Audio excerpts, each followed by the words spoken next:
Une attaque en cours en plein Ouagadougou. Au Burkina Faso, l'armée a été prise pour cible par des djihadistes. 2 assauts menés simultanément dans la capitale burkinabé. Cette nouvelle attaque au Burkina Faso, plusieurs dizaines de personnes ont été tuées. Au moins 47 morts mercredi, dont 30 civils.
Beaucoup d'observateurs qui ont fait le parallèle avec l'ancien président Blaise Compaoré, qui, d'après mes informations, avait conclu un pacte de non-agression avec les groupes terroristes de la zone.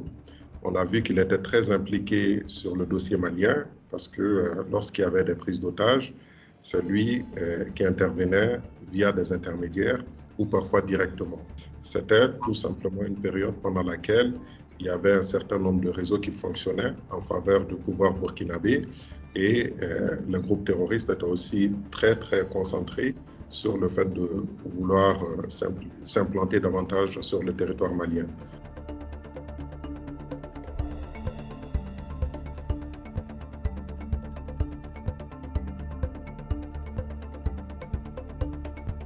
On peut dire que c'est un tournant dans la mesure où vraiment ces phénomènes-là étaient plus connus au Mali qu'au Burkina. On se rappelle qu'il y a eu l'effondrement du régime libyen, le pays a résisté à cela. Ensuite, il y a eu l'occupation des régions du nord du Mali en 2012, le pays a résisté à cela. Et finalement, à partir de 2015, on va voir que les groupes terroristes de la zone prennent une certaine confiance d'aller voir justement en dehors des frontières maliennes. C'est le début du développement de la stratégie à leur niveau autour de la zone appelée la zone des 3 frontières.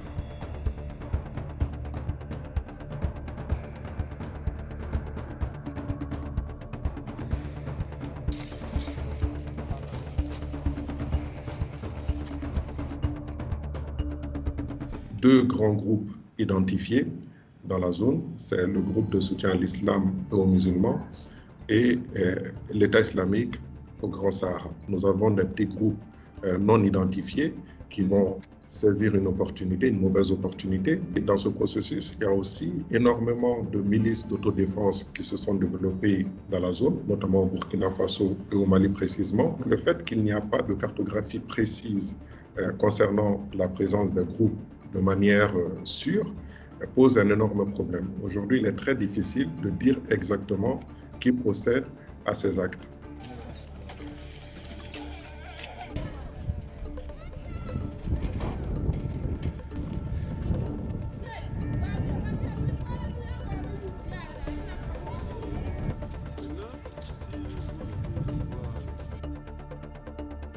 L'armée, dans ces zones-là, est très en retard par rapport aux enjeux parce que quand on voit le cas du Burkina, plusieurs fois les responsables de l'armée ont été changés. Récemment, le président a limogé son ministre de la Défense, son ministre de la Sécurité. Donc ça entraîne un problème d'instabilité chronique pour des armées en reconstruction. Ensuite, on a le fait qu'il n'y a pas de coalition digne de ce nom. Le G5 Sahel a été créé et a été opérationnalisé à partir de 2017.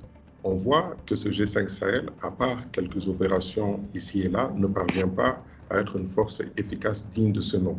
Donc l'armée est dans un état de faiblesse très avancé. Il ne s'agit pas simplement d'un problème de moyens logistiques, il s'agit avant tout d'un problème de formation, de renforcement des capacités et surtout de la coordination, d'abord entre les différentes forces sur le territoire national, ensuite entre les forces nationales et les forces internationales, et ensuite, en troisième lieu, entre les militaires et les civils. Donc, on peut craindre le pire, mais il va être très difficile, justement, pour ces groupes de prendre l'ensemble de la zone, parce que ce sont des zones très vastes, avec une population diverse, avec une idéologie parfois différente à certains endroits. Et il ne faut pas aussi oublier que ces groupes-là ne sont pas des groupes unis. Il y a des rivalités en leur sein et tous ces processus-là peuvent faire en sorte que ces groupes-là, malgré leur volonté, aient beaucoup de peine à pouvoir occuper, en tout cas de manière certaine et durable, les territoires assez vastes dans ces pays-là.